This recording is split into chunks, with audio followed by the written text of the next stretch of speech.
Anand Neelknathan, as someone who's written about these issues, explain it to him. Why do you think this is happening? Why suddenly is a festival that would take place very peacefully, was not as large scale, has suddenly become an area of conflict at times between Hindus and Muslims?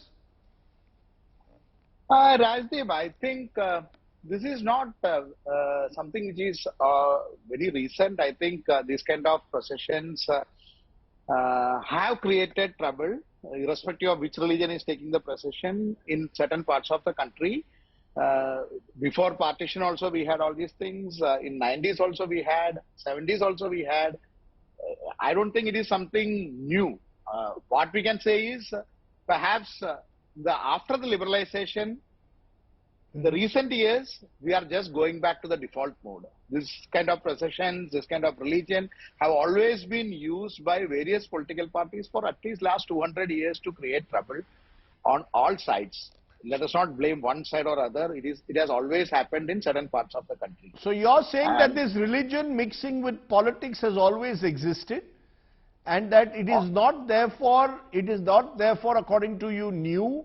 It has existed. Perhaps the scale of it, the sheer scale of it may have changed, because Rakesh Sinha, we've seen, for example, in Bengal, this was not a state which was known for hundreds of Ram Navami procession. But in the last few years, as the BJP has become more powerful in Bengal, we are seeing many more processions. When the left was in power, we certainly didn't see Ram Navami celebrated on such a large scale in Bengal. And today, Mamata Banerjee virtually accused the BJP of inciting trouble by changing the route of the Ram Navami procession with slogan shouting across minority areas. How do you respond?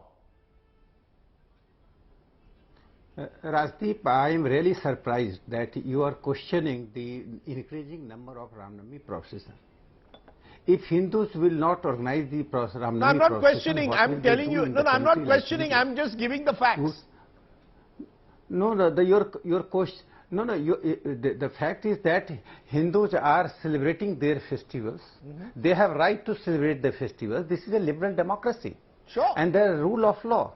Every citizen of the country, irrespective of their religion, caste, community and language, have an equal right. They derive equal right.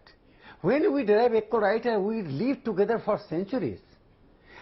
Despite that, there are certain people who say that they dictate. That I call not in the pronoun but in noun. That is the Muslim veto. You cannot march from this route. You cannot go to that route. What is this? Who has given you this right? Constitution, does the Constitution give you right to dictate the route of? We have never dictated the route of the Tajia. We welcome all these things. Have you heard ever that any stone throwing on the Tajia process? Any stone throwing on the namaz? There is a dispute of namaz in public place. That is a logical dispute. Dispute on based on our utility of the public spaces, not the violence. But here violence taking place. You are saying that it is a BJP which is doing. Prime Minister Narendra Modi ji in 2014 ensured that Sabka Saath, Sabka Vikas. This is not merely a slogan. 80 crore people are getting grains, not on the basis of religion. Ayushman and Jan Dhan Yojana reaching to the people not on the basis of religion. When the government is working on the basis of secular democracy, constitutionality, and then these things happen, there are two important things. One, the pseudo-secular political parties and intellectuals, they protect such rights. Minority rights, majoritarianism, BJP is doing, BJP is growing. So such things protect such elements. And you always talk in pronoun, not pronoun. Those who are doing, they should be named. Okay. Whether they are the Hindus or Muslim. Okay. And here Muslims have done.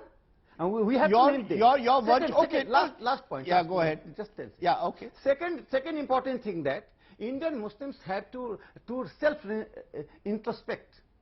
That I don't claim that entire community is a commoner. But a certain elements which are radical, they are very dominant. They coerce the voice of the liberal Muslims. That's why the question of uniform civil code cannot be debated in the Muslim society.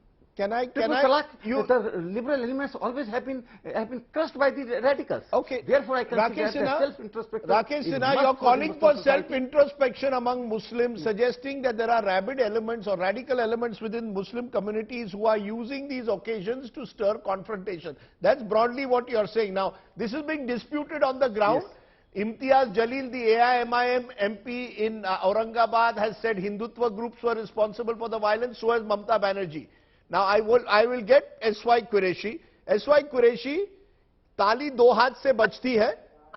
There is a charge which Rakesh Sinha and others are making that there are Islamist groups which are using these occasions to stir violence, and according to Rakesh Sinha, how can they dictate the route of a Ram Navami procession?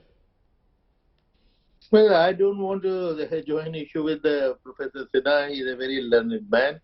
But as he rightly said, Hindus and Muslims have existed for centuries. Why is it that these troubles are happening only in the recent years, for the last 10 years or so?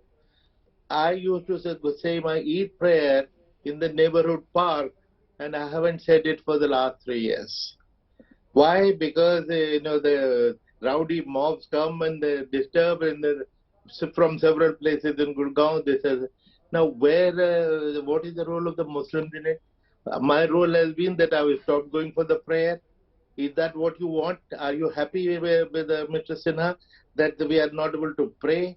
The prayers even within the housing society complexes in the basement, they are being disturbed. Sudden this empowerment which is being demonstrated, that is something, and we feel that it has something to do with the electoral politics.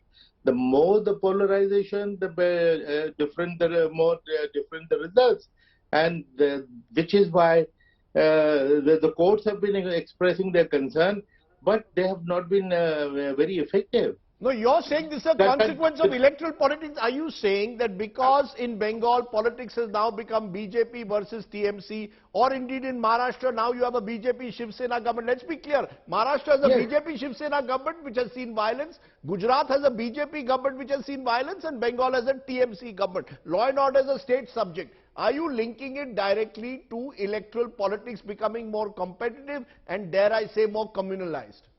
I am, absolutely. That is what I'm saying, that electoral politics has shown lately that the more the polarization, the more the benefit to certain sections, which is why close to the election, all these kinds of things happen. Everything which communalizes and polarizes the society, which is what is happening. And there has to be a political will, which is missing, and which is likely to be missing because of the electoral gain. And on the other hand, I would say that even the Supreme Court has not been effective enough. There are calls for genocide. Kill these people, millions of them, throw them out, establish Hindu Rashtra, and court keeps quiet. These are issues on which court should jump in suo moto. And even if occasionally when they have come out with hard statement like they did yesterday, if I was the court, all I needed to do, haul up the commissioner of police and the SP, send him to jail for 15 days, and he would stop listening to political masters after that. I've been in the bureaucracy, I know how the mind works. Because once the action is taken, because let them get sandwiched between the judicial action and the political pressure. So political pressure will be neutralized if action is taken by the court.